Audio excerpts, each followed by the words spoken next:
നമസ്കാരം, കലാകൗമുദി ഓൺലൈനിലേക്ക് സ്വാഗതം. ഒരു പാർട്ടിക്ക് ഭാരവാഹികൾ മാത്രം 200, അതും സംസ്ഥാന ഘടകത്തിൽ. കേരളത്തിലെ കോൺഗ്രസിനെ സംബന്ധിച്ച് ചർച്ച ചെയ്യുമ്പോൾ വളരെ രസാവഹമായ കാര്യങ്ങൾ ഇതൊക്കെയാണ്. ഒരു സംസ്ഥാന ഘടകത്തിന് 200 ഭാരവാഹികൾ, ഏതാണ്ട് 12 വൈസ് പ്രസിഡന്റുമാർ, ഒരു പ്രസിഡന്റ് മുകളിലുണ്ട്, 12 വൈസ് പ്രസിഡന്റുമാർ, പിന്നെ അത്രയും തന്നെ വർക്കിംഗ് പ്രസിഡന്റുമാർ, 50-ലധികം ജനറൽ സെക്രട്ടറിമാർ, അതോടൊപ്പം 110ഓളം സെക്രട്ടറിമാരുടെ ലിസ്റ്റും ഒരുങ്ങിക്കഴിഞ്ഞു. ഇത്രയല്ല, ഈ വർക്കിംഗ് പ്രസിഡന്റുമാർ, വൈസ് പ്രസിഡന്റുമാർ, ജനറൽ സെക്രട്ടറിമാർ എന്ന് പറയുമ്പോൾ തന്നെ ഏതാണ്ട് 100ഓടടുത്ത് വരും. അതിനുശേഷം ഇനി 110 സെക്രട്ടറിമാരുടെ ലിസ്റ്റും കൂടി ഇപ്പോൾ തയ്യാറായിക്കൊണ്ടിരിക്കുന്നു. 110 KPCC സെക്രട്ടറിമാരുടെ ലിസ്റ്റ്. അപ്പോൾ ഒന്ന് ആലോചിച്ച് നോക്കൂ, പാർട്ടിയുടെ ഭാരവാഹികൾ മാത്രം ഏതാണ്ട് 200-ന് മുകളിൽ വരും. 250-നടുത്ത് വരുമെന്നാണ് ചില കോൺഗ്രസ് നേതാക്കൾ പറയുന്നത്. എന്തിന്? കോൺഗ്രസ് പാർട്ടിയുടെ ഒരു സംസ്ഥാന ഘടകത്തിൻ്റെ ഭാരവാഹി ലിസ്റ്റാണ്. 14 ജില്ലകളിലേക്കുള്ള 14 ജില്ലകളാണ് കേരളത്തിലുള്ളത്. ഈ 14 ജില്ലകളിലേക്കുള്ള ഭാരവാഹി ലിസ്റ്റാണ്, 14 ജില്ലകൾ ഉൾപ്പെടുന്ന ഭാരവാഹി ലിസ്റ്റാണ്. ഒരു പ്രസിഡന്റ്, 10-ലധികം വർക്കിംഗ് പ്രസിഡന്റുമാർ, 12ഓളം വൈസ് പ്രസിഡന്റുമാർ, 50-ലധികം ജനറൽ സെക്രട്ടറിമാർ, 110-ലധികം സെക്രട്ടറിമാർ. ഇനി KPCC നിർവാഹക സമിതി അംഗങ്ങൾ എന്ന് പറയുന്നത് 150ഓളം പേർ വേറെ വരും, KPCC അംഗങ്ങൾ വേറെ വരും. അങ്ങനെ വരുമ്പോൾ 500 കടക്കും. ഈ 200ഓളം ഭാരവാഹികൾ മാത്രം എന്തിനാണ് 14 ജില്ലകൾക്കുമായി എന്നാണ് എല്ലാവരും ചോദിക്കുന്നത്. കാരണം കോൺഗ്രസിൻ്റെ അടിത്തറ ഇപ്പോഴും ദുർബലമാണ്. ദുർബലം എന്ന് പറഞ്ഞാൽ മാത്രം പോരാ, അടിത്തട്ടിൽ പ്രവർത്തിക്കാൻ അണികളില്ലാത്ത ഒരു അവസ്ഥയാണുള്ളത്. ലോക്സഭാ തെരഞ്ഞെടുപ്പിലൊക്കെ ജനങ്ങൾ കൂട്ടത്തോടെ വന്ന് വോട്ട് ചെയ്ത് കോൺഗ്രസിനെ ജയിപ്പിക്കും. കാരണം കോൺഗ്രസ് എപ്പോഴും ഒരു ആൾക്കൂട്ടത്തിൻ്റെ പാർട്ടിയാണ്, ഒരു ആശയത്തിൻ്റെ പാർട്ടിയാണ്. അതൊരു കേഡർ പാർട്ടിയല്ല. കേഡർ സംവിധാനം കോൺഗ്രസിനെ യോജിക്കുകയുമില്ല. അതുകൊണ്ട് തന്നെ ജനക്കൂട്ടം വന്ന് വോട്ട് ചെയ്ത് കോൺഗ്രസിനെ വിജയിപ്പിക്കും. ലോക്സഭാ തെരഞ്ഞെടുപ്പിൽ അതാണ് നമ്മൾ കാണുന്നത്. എന്നാൽ തദ്ദേശ സ്വയംഭരണ സ്ഥാപന തെരഞ്ഞെടുപ്പിൽ അങ്ങനെയല്ല.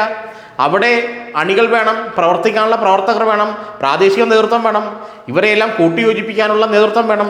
ഇതൊക്കെ ഉണ്ടെങ്കിൽ മാത്രമേ കോൺഗ്രസിന് വിജയിക്കാൻ കഴിയുള്ളൂ. എന്നാൽ മുകളിലെ തരത്തിൽ ഭാരവാഹികളെ നിശ്ചയിക്കുക മാത്രമാണ്, അല്ലെങ്കിൽ നിശ്ചയിക്കുന്നതാണ് പാർട്ടിയുടെ പ്രധാന കാര്യപരിപാടി എന്നാണ് പല നേതാക്കളും വിശ്വസിക്കുന്നത്.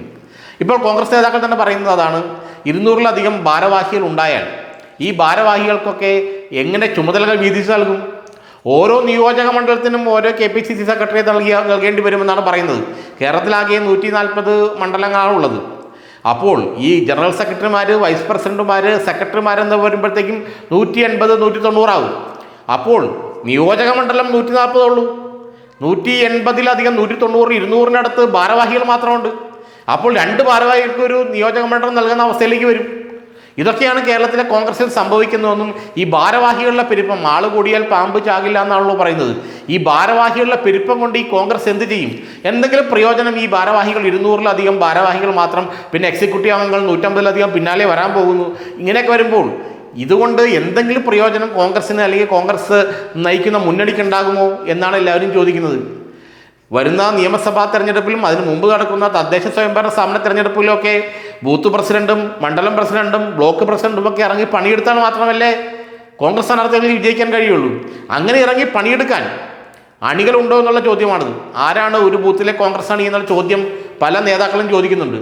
അപ്പോൾ ഈ ഭാരവാഹികളുടെ വൈപുല്യം യഥാർത്ഥത്തിൽ കോൺഗ്രസിന് വലിയൊരു പ്രതിസന്ധി സൃഷ്ടിക്കുന്നത്. 200-ലധികം ഭാരവാഹികൾ ഒരു പാർട്ടിയുടെ സംസ്ഥാന ഘടകത്തിന്, പിന്നെ നിർവാഹക സമിതി അംഗങ്ങൾ എന്ന് പറയുന്നവർ 180-ലധികം വേറെയും, പിന്നെ പോഷക സംഘടനയുടെ ഭാരവാഹികൾ, പ്രസിഡന്റുമാർ, അവരെല്ലാവരും ഈ കമ്മിറ്റികളിൽ വരും. അങ്ങനെ 500-ലധികം പേരുമായ ഒരു കമ്മിറ്റി, 14 ജില്ലകൾക്കായി 500-ലധികം പേരുമായ ഒരു കമ്മിറ്റി. എന്തിനാണ് ഇത്തരത്തിൽ ഒരു ഭാരവാഹി വൈപുല്യമെന്ന് പലരും ചോദിക്കുമ്പോഴും AICC തന്നെ പറഞ്ഞു ജംബോ കമ്മിറ്റി വേണ്ട, ജംബോ കമ്മിറ്റി വേണ്ട എന്ന് AICC പലതവണ പറഞ്ഞു എന്നാണ് പറയുന്നത്. പക്ഷെ വരുമ്പോഴൊക്കെ എല്ലാം ജംബോ കമ്മിറ്റി ആയിരിക്കുകയും ചെയ്യും. അതാണ് കോൺഗ്രസിൻ്റെ അവസ്ഥ.